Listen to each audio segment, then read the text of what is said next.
So good afternoon, my name is Monica France and I'm part of the GDE Learning Network team at Arden Gem. Welcome to the Cybersecurity in the NHS Not the Weakest Link webinar. You should all see the welcome screen with the housekeeping notice to say if you'd like to send a question during the presentation, please send that to Katie Wardle, who's the name of the WebEx details we're using as the host. That will come through to us at Arden Gem. And if you could mute yourself, that would be really helpful so we don't have any background noise. I'm trying to mute everyone as you come online, but if you could mute yourself, that would be super. I'm delighted to introduce to you Paul Charnley, who's the Director of IT and Information from Wirral University Teaching Hospital, who will be taking us through cybersecurity in the NHS, not the weakest link. We have, as I've mentioned, we've allowed time for questions at the end, so please submit these during the chat function. And you should be able to access this. It should be at the top of your screen. If you can send these questions to Katie Wardle, as I said, that's the host, that's the name of the details we're using. And we will read the questions out at the end of the presentation. So Paul, if you're ready, over to you to do the presentation. Thank you, and thank you everyone for your time. I'm going to talk about cybersecurity in Cheshire and Merseyside, in particular our hospital. But you know, in terms of the work towards being a digitally mature provider, this screen apparently is used in all of these learning events. And there's an aspect of infrastructure, obviously, to do with cyber, but I'll also be talking about strategic alignment and leadership and resources and IG. So there's also a lot around the readiness aspect here. So when asked to talk about cybersecurity, I thought it would be useful to reflect upon the fact that I am, because I wasn't at that meeting, I am the lead for cybersecurity for Cheshire and Merseyside. Amongst the CIOs, we have divvied up various work streams, and cybersecurity is mine. We have had a event where we've gone through our lessons learned with NHS England and NHS Digital and so on across Wirral and Cheshire and Cheshire and Merseyside. And I just this morning had a call with the organisations across Cheshire and Merseyside to continue to discuss how we can work together. We've also linked in with NHS Digital and their national activities, and we're hoping we can help to coordinate the layer between the national and the local organisation. I was lucky enough to go to the CERNA conference in Kansas City at in October, and there was a whole work stream, special interest group discussing cybersecurity. So I'm going to talk about a couple of lessons there, and then what we're up to next in our region.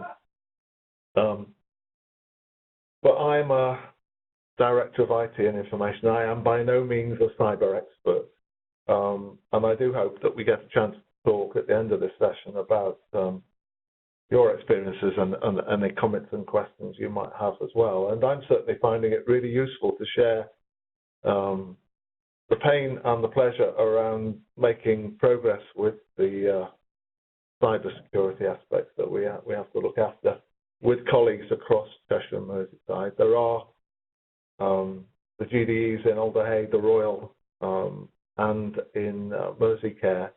So we do get together on a regular basis in the region and are working together to try and make sure that we can work with each other and do the right thing. So just some brief demographics. We have Wirral Hospital. It has about 5,600 employees. You can see the activity data on the right-hand side in terms of inpatient and outpatient type activity. Our STP is the second biggest in the country and covers the whole of Merseyside and Cheshire. There are 12 CCGs, 20 providers, and it covers the population of 2.6 million people. Now, on the 12th of May, a date which most of us will remember, if not fondly, in Cheshire and Merseyside, we first saw the introduction of WannaCry via the north. Southport and Ormskirk Hospital is also connected into Lancashire networks, and they were infected quite badly quite early in the day. That then spread to other organisations across our patch, and hospitals and other organisations started to pull up the drawbridge and isolate their services from the rest of the world. In Wirral, we use a shared microbiology service, the computer systems for which were hosted in Manchester, and they decided similarly to pull the plug, and we therefore lost our microbiology service. So although Wirral as a hospital, as a trust, was not infected, it certainly was affected by the behaviour triggered by WannaCry.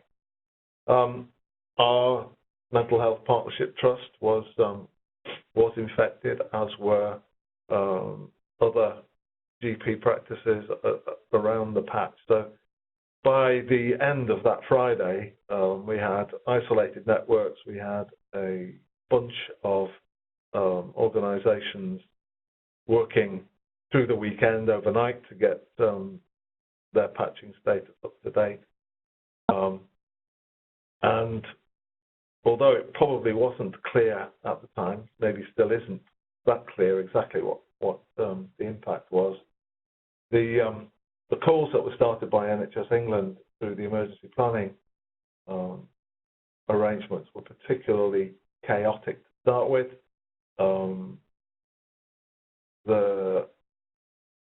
The service planning group, who were trying to concentrate on whether our hospital was open for business, the A&Es were able to diagnose patients with computerized diagnostic departments and so on, was completely mixed up with the discussion around where we were with regards to digital problems and the patching and the alerts that we'd received and so on. So it wasn't a particularly well-organized event. And whilst what should have happened was everyone was crystal clear about what went on, and we'd all had a well-rehearsed event in order to teach us how we should work, that hadn't happened. And the protocols around who should quarantine, who should turn off, and so on were not clear. And ultimately, I don't think anyone other than the individual organisation had the authority to act, and they acted independently. And business continuity plans were relatively stood the test individually within organisations, but the plans for all those interconnected services were not so good. So, for instance, our hospital has overnight radiology image reading at the Royal Liverpool Hospital, which, as they'd pulled out their network, we weren't able to get the images to be read, so they had to send a radiologist out to us to read images on our side. There was a service impact across Cheshire and Merseyside. As I said, the calls were disorganised. There was confusion between service and digital issues. Multiple parts of organisations were asking for information. We had NHSE, NHS Digital and NHSI all asking for slightly different things. But despite this, a lot of great heroic and altruistic work was done over the weekend. We had people working in other people's hospitals to help them out. And during that weekend, most of the problems were in hand, if not solved.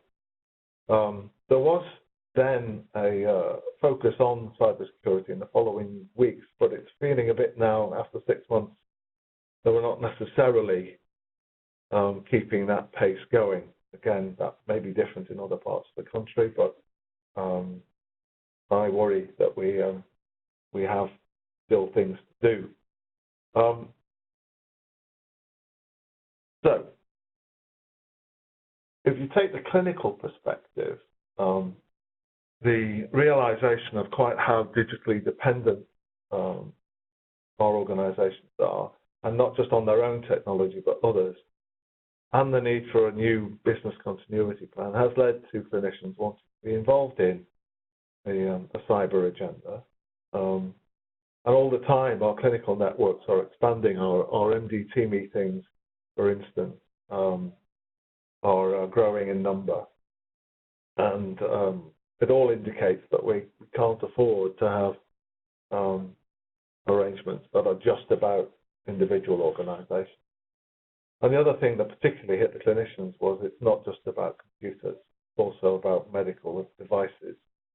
And that is an issue that I will come back to as to what we're doing about it, but it is something that still seems to be shrouded a little in mystery. So, for example, our DIANARC, who have done our external Cyber Essentials Plus audit, didn't look at the medical devices. They felt it wasn't within their scope. And the other thing that is quite clear that it wasn't just the NHS, but the patient and public perspective was this was the NHS cyber attack. And although as a percentage there were a small number of appointments and operations, so it had a big impact on the individuals. As I said, the reputation wasn't great. The impact on our reputation wasn't great, and although it wasn't just us, we majored in all the headlines, and that has to some extent, I'm not sure we've measured it, an impact on the trust between our patients and public and our services. Yeah, so sorry, I hope nobody's from East and North Hertfordshire, but if you Google images for NHS cyber attack, your second screen that comes up. So, in sitting down with the digital group that works for our Cheshire and Merseyside STP, although we now call it Cheshire and Merseyside Health and Care Partnership, we kind of coined this phrase that nobody wants to be the weakest link, and we can't afford to have weak links in our chain because we are pretty much connected. The site was already a Cheshire and Merseyside digital priority for WannaCry, but obviously it gave it a lot more momentum. And cyber was also part of our GDE plan and is very much focused on GDE leadership and the need for resource is beginning to be addressed by NHS Digital. So we're aiming to align on plans, join up services and networks, and therefore, again, we need to make sure our cyber security is up to an appropriate level. So we are currently pooling data about skills, knowledge, tools, processes, policies, common problems, and we're planning on sharing resources in the future, as well as a desktop planning exercise to make sure that should the bat signal go off, some of you may have heard it called, that we know what we would do within Cheshire and Merseyside to coordinate, if necessary, the collapse of our networks so that we know which services will be impacted. We're working on a new communications arrangement, nothing fancy, starting with WhatsApp. And we're also working, as I said earlier, with NHS Digital to understand what they're doing and how that might overlap with what we're intending to do. So, for instance, we found out today that NHS Digital is planning to do phishing exercises via NHS Mail that won't be to our cost, whereas we were looking to do something but pay a supplier to do it separately. And we've also sought advice from, in our case, Cerner and Cerner sites about how they are dealing with cyber. Well, this is our plan for this year. We have a baseline complete for the sites doing Cyber Essentials Plus, and well, I think we're about the 6 organisations short of having a complete baseline. And we have Aintree as our major trauma centre. They have just been granted £1 million out of the announced money for Trauma Centre Cyber, and they have been sharing their plans with us this morning. We're aiming now for the Amber Line. We're having a workshop on the 17th of January to do some show and tells about good work that's happening across the region, and also to agree on the level of joint investment we plan to make as part of financial plans for 2018-19, in the expectation there will be funding coming down centrally, which will have a tag to cyber security. So by the end of the workshop, into further discussions during February and March, we expect to have a plan of work, one of which will be to actually map all of the connections and service links we have between our organisations to understand that if we shut the motorway, as one of my colleagues described it, we know which services won't flow between our sites. So this is a data collection sheet we've been using to get the baseline data. We're collecting information about what each trust and organisation is doing with regards to those sorts of infrastructure. We, as I say, we should have the results by next week, so we can start to patch together what we are doing and which tools. I mean, one of our local hospitals asked this morning about Kaspersky and whether they should continue to use it as a as a antivirus. So they may be looking to join one of us on Sophos, for instance. So national initiatives. The BAT signal, which has been published by Digital Health and through the CIO network, is an informal route, as I understand it. There is also an NHS Digital SMS service that they are still collecting mobile numbers for. So if you haven't, I'd go to your local NHS Digital contact and make sure that your mobile number or the relevant mobile number is on the formal NHS Digital cascade. We are looking to work with them on response planning for our region as they NHS Digital route through to our organisation. We've had our Cyber Essentials audit. We failed on 3 counts, and we are hoping to be re-audited in January or February. We've also been reporting on the 39 alerts around the time of WannaCry, and we're comparing notes across the region to see if we can help each other finish off being completely free of those risks. There have been some queries and problems with CareCert Collect, which we have collectively, well, we've had briefings from NHS Digital and we've shared what we know, and I think we're now straight in terms of who should be sending what information to whom in order to make sure NHS Digital have a clear view of what we're doing on the ground.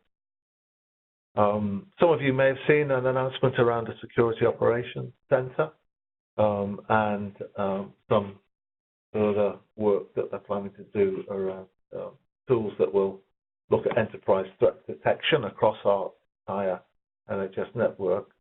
So again, your local NHS Digital advisor ought to be able to give you more on that we're being asked if some of our organisations would like to trial the solution that they're planning to put on across our networks in the coming months. But the procurement of the Security Operations Centre isn't till the middle of next year. So, as I said, I was lucky enough to go to the Cerner conference in Kansas City. That's the view from the hotel room. And what the special interest group that had a whole stream of talks, it was really clear that there was a national attention on what they call health security, with both the FBI and the CIA involved in working with health organisations to ensure that it was taken at a really serious level. And they're also, despite the fact that these hospitals might see each other as competitors, working in regional and state level collaboration with suppliers and with academic institutions to provide self-help groups and to ensure that in connecting with each other, as they do through health information exchanges, for example, that they have a clear joint approach to things that are relevant when they're working together. But they still have similar issues to the UK, including medical devices, how to handle those. So it wasn't that strange hearing people talk about the kinds of problems they face on a day-to-day basis. But I'll pick out two examples that we're pursuing now, having come back from Kansas with at Kansas City. One is to do a study around medical devices and what's the best practice with regards to cyber security for them. And the other is not entirely about cyber, but it's how to do some more work around audit logs and access to patient records, which we are investing in over the next few months with the help of Cerner. So this is a section of the proposal around the medical device health check. So Cerner are going to come in with a couple of folks from America, and they will review our overall cybersecurity threats, but not in the same detail as Cyber Essentials Plus. So we don't repeat the work that's already been done under those audits. And they will focus particularly on our medical devices that have operating systems that may be vulnerable. And our expectation is they will give us a series of recommendations which will show us how to, if not be able to maintain the medical device and have it patched and so on, protect it to the best extent that we can. The Smart Audit Log is based on a product called P2 Sentinel, which we already have, but it is very opaque. It's not very easy to use in its current form. And Cerner now have a product front end which gives us a much better view of the activity going on in the system. I'm not sure how well you can see that, but this dashboard shows for a fictitious place in America, the top 10 excessive chart opens, the top 10 VIPs, although I personally might not have named them on this dashboard, who have had their charts accessed, top 10 patients, top 10 users, and top 10 personnel who are accessing, top 10 printers and top 10 personnel accessing patients. And what we intend to do through our security officer and our compliance officer is use this tool to go to a new level of audit and so on with chart accesses on Cerner to give us quick visualizations, but also proactive identification of anomalies. So, for example, although we haven't got this working at all yet because we haven't got the new tool in place, the possibility of looking at people who are living at the same address, one as a member of staff and one as a patient, on whether there is a legitimate requirement for that person to see that record, are the kinds of things that we might be able to drill into. And also, as it becomes available for analytics, I'm sure there are other smarter algorithms we can use to check that we're not getting the wrong kind of access to our patient record system.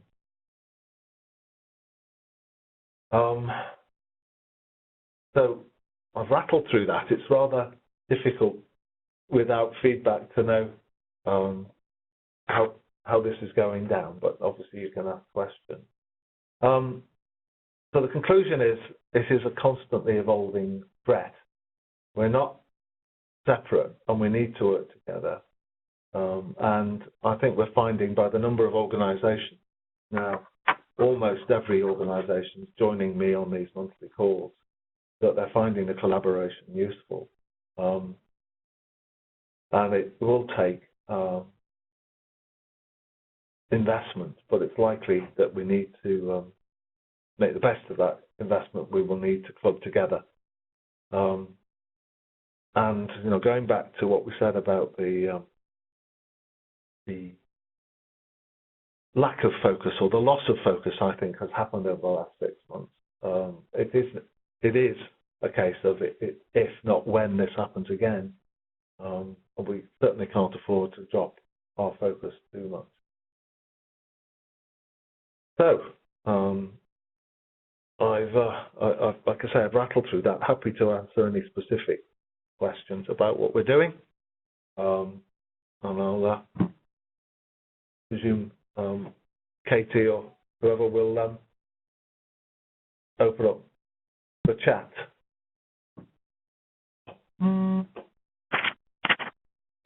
Sorry, we were just trying to unmute the correct line there. So Okay. thank you very much, Paul. That was really informative and an insightful presentation, which I'm sure has given everyone lots of ideas and suggestions for their own areas.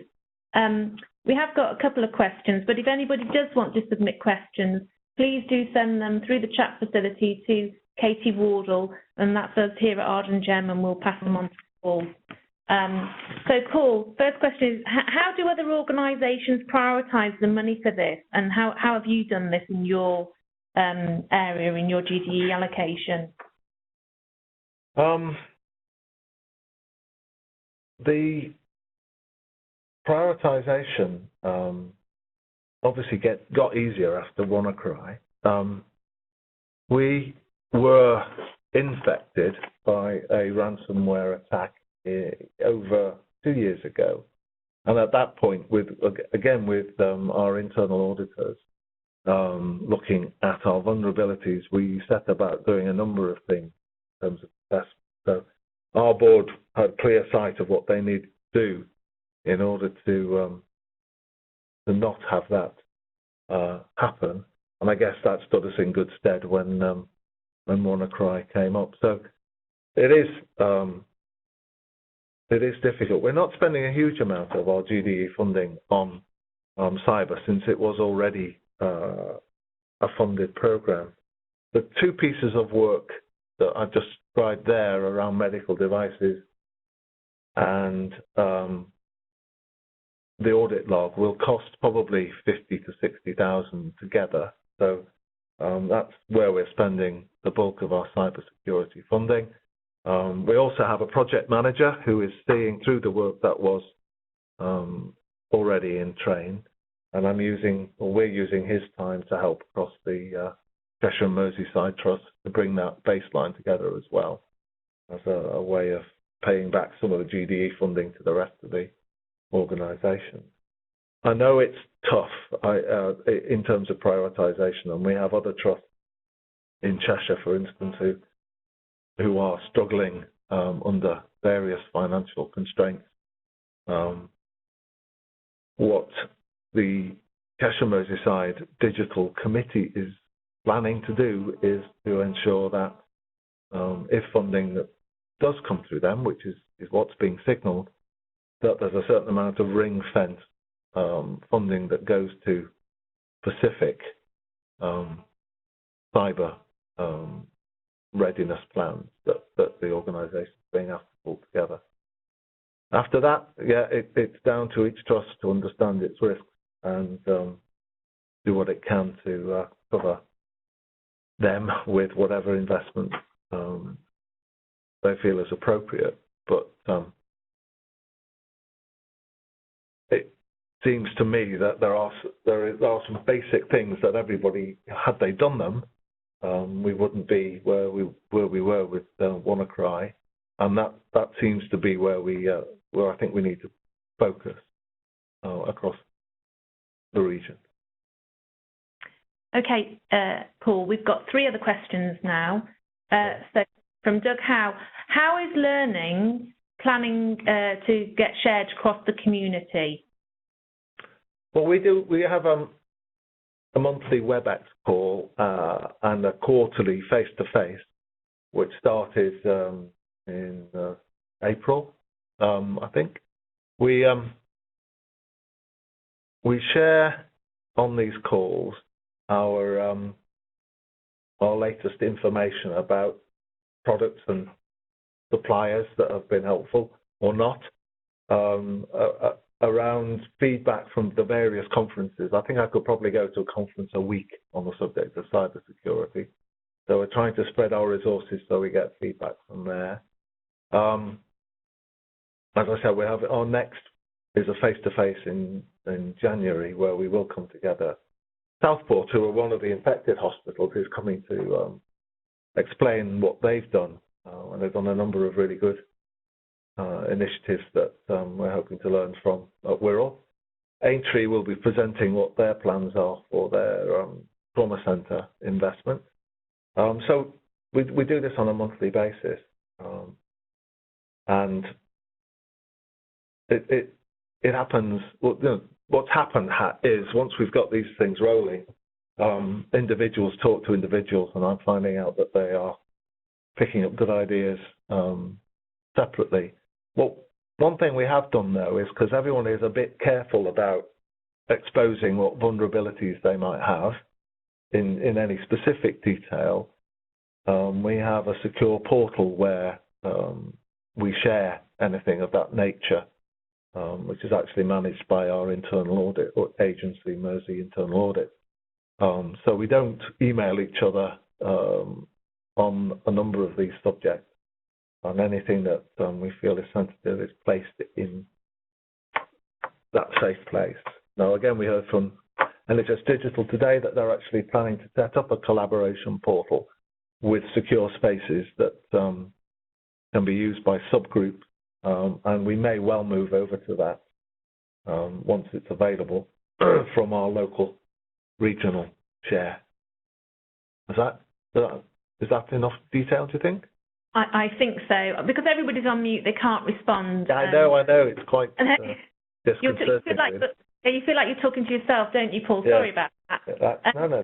Fine. So we have got 2 more questions. The next one is from Mike Fisher, who's asked, what is a DNS sinkhole? It was on the health check slide. Now I'm going to have to use Google now. A DNS sinkhole. Now, a DNS sinkhole is a place where you can have intrusions trapped, so they don't go into your network, and that's about the level I operate at. The techies often leave me behind. I'm not really. My function isn't to be technical; it's to bring the technical folk together in a way in which is constructive. So yeah, I admit I get the basics, but I'm really no expert. Like I say, I can Google it, but then so can you. Okay, thank you. So the next is a statement, and I hope I've got this right, from Paul Hackett. He said, we have some consultancy funding, heard we previous learning session, going for Essentials Plus, but we have already been doing this with another company. I think that's a statement, and I don't know whether you want to... Just some feedback to you. Mike Fisher has said, now I understand. I know this is by a different name, a tarpit. Yes, yes. So well done, Paul. So, sorry, back to Paul Hackett's comment, if you have any comments on that. Yeah, I mean, if an organisation has already felt that it needs to go through Cyber Essentials Plus to qualify for its own purposes with the Trust Board, for instance, then I think they should be applauded. Whether they'll get any money to cover what they've already spent with whoever they've done the assessment with is another matter. As Paul is working in an organisation in Cheshire and Merseyside, and if we are looking to encourage this, then we may still give Merseycare some funding. They just won't have to do the Cyber Essentials Plus. They could spend it on something else. But that's not policy. That's something our digital committee would have to agree to. Elsewhere, like I say, I'm told by my more technical folk that the Cyber Essentials Plus examination of your system is equivalent to being assured that a teenager in his attic who's using tools he can download from the internet can't get in. So it is, I think it's seen as a basic level of assurance. It's not, there are much more sophisticated things out there that could represent a threat. So I don't know yet, but I would expect that every organisation in the NHS will be required to go through Cyber Essentials Plus. And if you've already got there, then that's a good thing. What we found was the recommendations, I mentioned we failed on 3 of them. None of the 3 was that particularly expensive to solve. Well, one of them was the strength of our passwords. So that's something we can adjust very easily by policy and the simple settings on our network. So it's not necessarily going to result in having to plan for lots and lots of money to fix what the Cyber Essentials Plus audit finds. Again, in Cheshire and Merseyside, we're looking to collate the results to understand what the possible financial impact might be on other trusts who haven't been through it yet. Okay, thank you very much, Paul. So I've had clarification from Paul Hackett. Thank you, Paul. And he's just commented we're not asking for money. He just wanted to notify the audience that this funding is available. So I hope that makes sense to everybody. Oh, right. Okay. Certainly GDEs, yes, I've been told that all the GDEs are supposed to be going through it. Okay, well that was the last of our questions and statements. I'll just double check that nobody else has. Yeah, that's it. So, Paul, thank you very much for that really insightful and useful presentation, and thank you everybody for joining us today. I hope it's been worthwhile and that it's helped you with your cybersecurity journey. The presentation slides will be sent out to everybody over the next couple of days, along with a link to the webinar recording when we've got that sorted. That might take a few more days for colleagues who weren't able to attend this session. If there are any other areas that you're interested in sharing a project or a program to work through a webinar, then please do get in touch. The email is on the slide. And also, if you want to have a webinar on any further topics or regarding cybersecurity, again, please do email us so that we can support and facilitate that. But finally, thank you very much, everybody, for joining, and thank you, Paul, very much for taking the time to present this and sharing your learning. Go on. And I'm happy to take any emails directly if anybody wants to follow up. paul.charlie@nhs.net.